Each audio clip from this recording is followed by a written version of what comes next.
Verses 21 to 26. They informed him of a prevailing infirmity these believing Jews labored under, of which they could not yet be cured. They are all zealous of the law.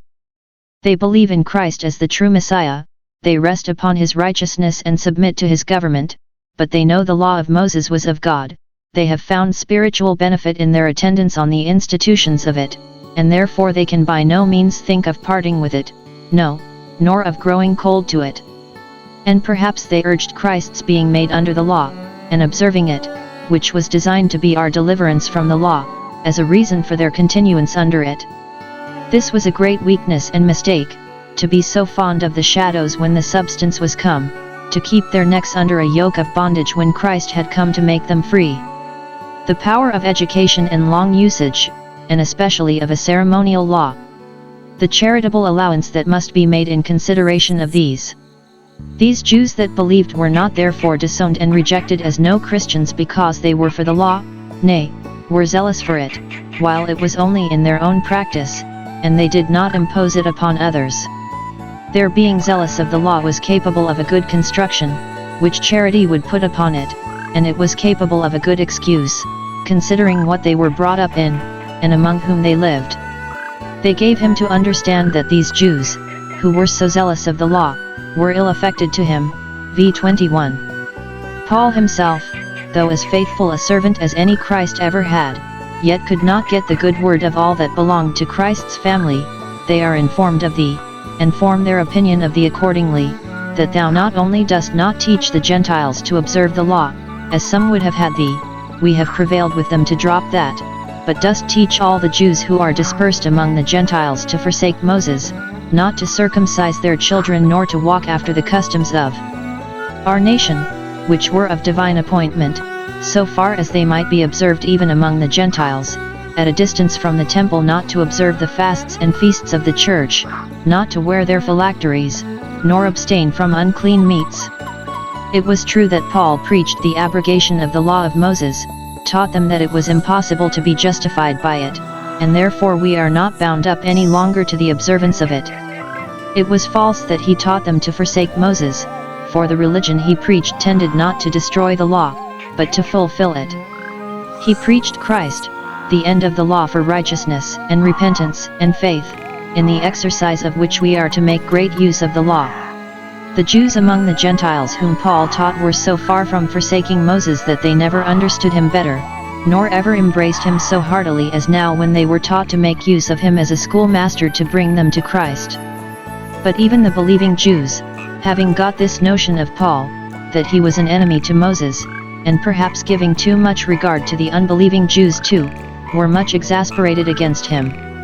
Their ministers, the elders here present, loved and honored him, and approved of what he did, and called him brother, but the people could hardly be induced to entertain a favorable thought of him, for it is certain the least judicious are the most censorious, the weak-headed are the hot-headed. They could not distinguish upon Paul's doctrine as they ought to have done, and therefore condemned it in the gross, through ignorance. They therefore desired Paul that he would by some public act, now that he had come to Jerusalem, make it to appear that the charge against him was false, and that he did not teach people to forsake Moses and to break the customs of the Jewish church, for he himself retained the use of them. They conclude that something of this kind must be done. What is it therefore? What must be done? The multitude will hear that thou art come to town.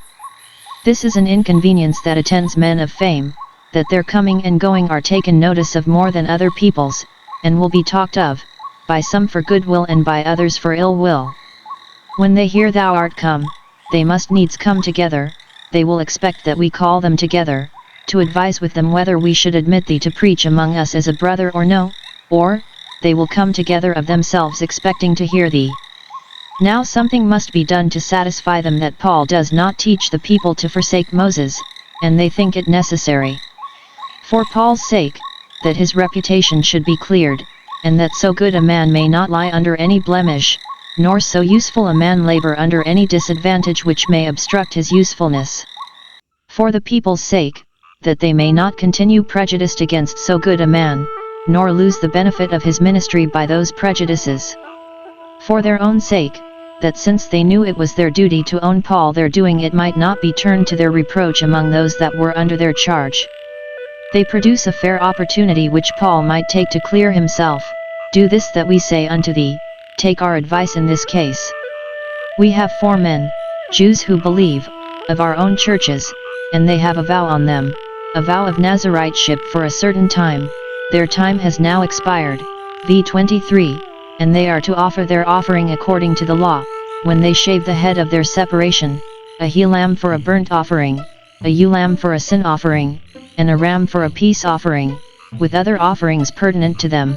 Many used to do this together, when their vow expired about the same time, either for the greater expedition or for the greater solemnity. Now Paul, having so far of late complied with the law as to take upon him the vow of a Nazarite, and to signify the expiration of it by shaving his head at Cenchreae, ch. 18:18, according to the custom of those who lived at a distance from the temple, they desire him but to go a little further, and to join with these 4 in offering the sacrifices of a Nazarite.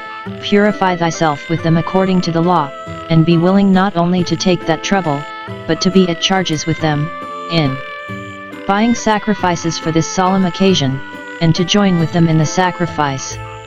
This, they think, will effectually stop the mouth of calumny, and every one will be convinced that the report was false, that Paul was not the man he was represented to be, did not teach the Jews to forsake Moses, but that he himself, being originally a Jew, walked orderly, and kept the law, and then all would be well. They enter a protestation that this shall be no infringement at all of the decree lately made in favor of the Gentile converts, nor do they intend by this in the least to derogate from the liberty allowed them. v. 25 As touching the Gentiles who believe, we have written and concluded, and resolved to abide by it, that they observe no such things.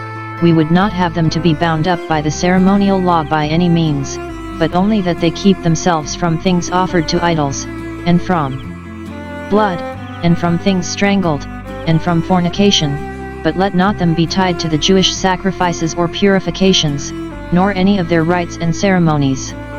They knew how jealous Paul was for the preservation of the liberty of the converted Gentiles, and therefore expressly covenant to abide by that. Thus far is their proposal. Here is Paul's compliance with it. He was willing to gratify them in this matter. Though he would not be persuaded not to go to Jerusalem, yet, when he was there, he was persuaded to do as they there did, v. 26.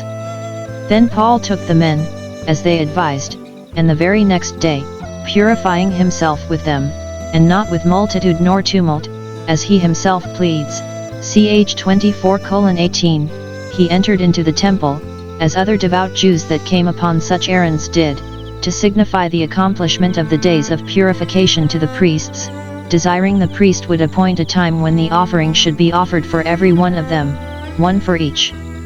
Ainsworth, on number 618, quotes out of Maimonides a passage which gives some light to this.